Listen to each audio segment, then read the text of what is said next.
नमस्कार दोस्तों, अगर आपकी किसी भी बैंक में कोई फिक्स डिपॉजिट है या आप कोई नई फिक्स डिपॉजिट खुलवाने जा रहे हैं तो ये वीडियो आपके लिए बहुत इंपॉर्टेंट होने वाली है। कोई भी इन्वेस्टमेंट करने से पहले ये जानना बहुत जरूरी होता है कि इस इन्वेस्टमेंट से हम जो भी रिटर्न्स प्राप्त करेंगे, जो भी बेनिफिट्स हमें मिलने वाले हैं, उस पर क्या क्या टैक्स एप्लीकेबल होने वाला है। इस वीडियो में हम फिक्स डिपॉजिट पर लगने वाले टैक्स के बारे में डिटेल में समझेंगे और ये भी जानेंगे कि आप इस टैक्स से किस तरह से बच सकते हैं। तो चलिए शुरू करते हैं।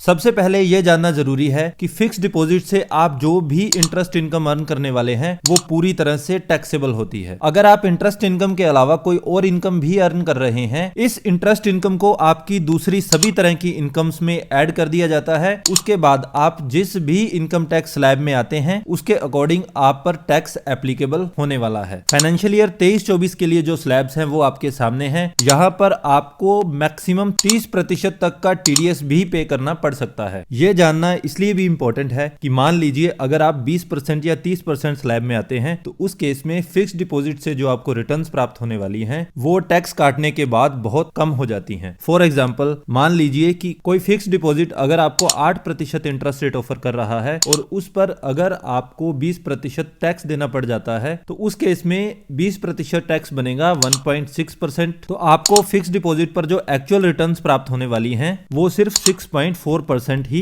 रह जाएंगी। कोई भी व्यक्ति जब आईटीआर फाइल करता है तो उस केस में जो इनकम होती है उसको 5 मेजर कैटेगरीज में डिवाइड किया जा सकता है। पहली कैटेगरी इसमें है इनकम फ्रॉम सैलरी, फिर उसके बाद आता है income from house property, profit and gains of business, उसके बाद आता है इनकम फ्रॉम कैपिटल गेन और एक लास्ट कैटेगरी आती है इनकम फ्रॉम अदर सोर्सेज। तो हमारी फिक्स डिपॉजिट से जो भी इंटरेस्ट इनकम हम लोग अर्न करने वाले हैं वो हमेशा अदर सोर्सेज में ही डाली जाती है। अब यहाँ टीडीएस का कॉन्सेप्ट समझना भी जरूरी है। टीडीएस का मतलब है टैक्स डिडक्टेड एट सोर्स, यानी कि आपकी इनकम का जो सोर्स होता है वहीं से डायरेक्टली टैक्स काट लिया जाता है और टैक्स काटने के बाद आपको जो नेट इनकम है वो आपको ट्रांसफर कर दी जाती है और वो जो टैक्स अमाउंट है वो गवर्नमेंट को रेमिट कर दिया जाता है। बैंकिंग के केस में आप इस एग्जाम्पल के माध्यम से इसको समझ सकते हैं। मान लीजिए ये मिस्टर ए हैं। मिस्टर ए ने इस बैंक में कोई फिक्स डिपॉजिट खुलवा रखी है। अब मान लीजिए एक फाइनेंशियल ईयर में ये 100 रुपए इंटरेस्ट इनकम अर्न कर रहे हैं इस बैंक से। अब बैंक क्या करेगा, ये जो 100 रुपए की इंटरेस्ट इनकम है इस पर 10% टीडीएस काटेगा और ये 10% टीडीएस जो है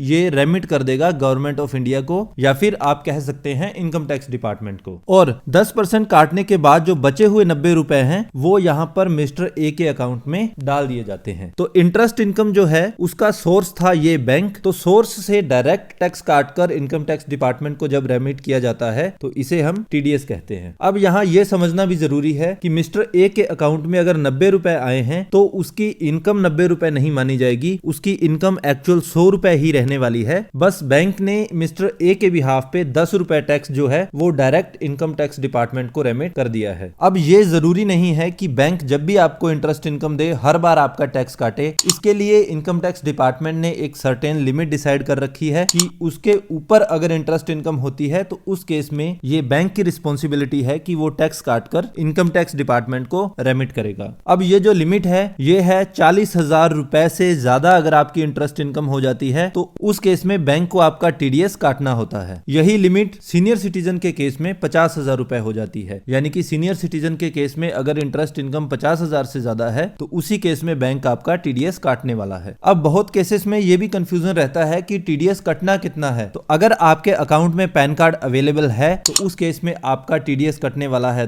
10% और अगर किसी वजह से आपने अपने अकाउंट में पैन कार्ड फीड नहीं करवाया है तो उस केस में आपका टीडीएस कटने वाला है 20%। यहां पर एक इंपॉर्टेंट लर्निंग ये है कि जब भी आप अपनी फिक्स डिपॉजिट करवाते हैं तो उस केस में आपको हमेशा पैन कार्ड अपने अकाउंट में फीड करवाना जरूरी है ताकि आप एक्सेस टीडीएस से बच सकें। अब बैंक जब आपका टीडीएस काटता है और उसको रेमिट कर देता है इनकम टैक्स डिपार्टमेंट को तो निश्चित रूप से आपको कोई एविडेंस चाहिए होगा कि क्या बैंक ने वास्तव में वो पैसा जो है इनकम टैक्स डिपार्टमेंट को रेमिट कर दिया है या नहीं किया है। तो उसके लिए बैंक्स इशू करते हैं एक टीडीएस का सर्टिफिकेट जिसे फॉर्म 16A कहा जाता है। इसको आप अपने बैंकर से प्राप्त कर सकते हैं। इसके साथ साथ आपका जो फॉर्म 26AS है जो कि इनकम इनकम टैक्स डिपार्टमेंट पर आपको विजिबल होता है, वहां पर भी आप इस टीडीएस की डिटेल को देख सकते हैं और इन दोनों फॉर्म से मैच कर सकते हैं कि क्या आपका टीडीएस जो है वो भरा जा चुका है और वो इनकम टैक्स डिपार्टमेंट की वेबसाइट पर भी विजिबल हो रहा है। अब हमने ये जान लिया है कि हमारा टीडीएस कब कटेगा और कितना कटेगा, तो क्या कोई तरीका है कि जिससे हमारा टीडीएस कटे ही नहीं? अगर आपकी इनकम टैक्सेबल है और आप उस टैक्स को भरने के लिए लायबल हैं, जिम्मेवार हैं, तो आपको ये टैक्स निश्चित रूप से भरना चाहिए। और अगर आपकी इनकम टैक्सेबल है ही नहीं तो इसके लिए आपको एक ऑप्शन प्रोवाइड किया जाता है कि आप बैंक में जाकर अपना फॉर्म 15G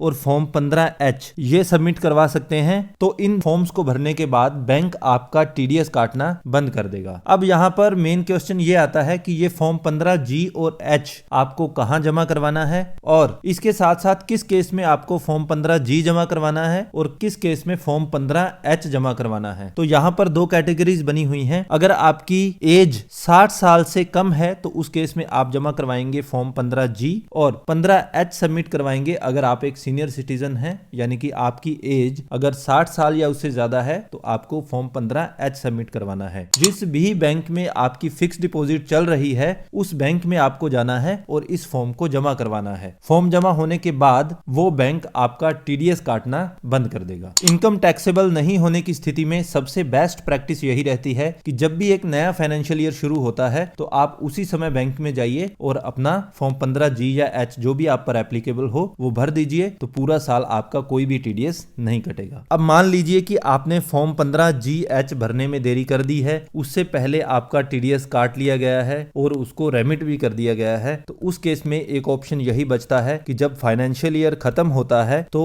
आपको उस समय अपनी आईटीआर फाइल करनी है और आईटीआर फाइल करके आप अपना एक्सेस कटा हुआ टीडीएस जो है वो रिफंड ले सकते हैं। तो ये थी एक डिटेल्ड एक्सप्लेनेशन फिक्स डिपॉजिट पर लगने वाले टैक्स के बारे में। अगर इसके बारे में आपकी कोई और क्वेरी हो you can ask us in the comment box. आप हमें डिस्क्रिप्शन बॉक्स में दिए गए लिंक से डायरेक्ट मैसेज भी कर सकते हैं। अगर आपको हमारा कंटेंट इन्फॉर्मेटिव लगा तो please like and share the video and don't forget to subscribe the channel. Thank you so much.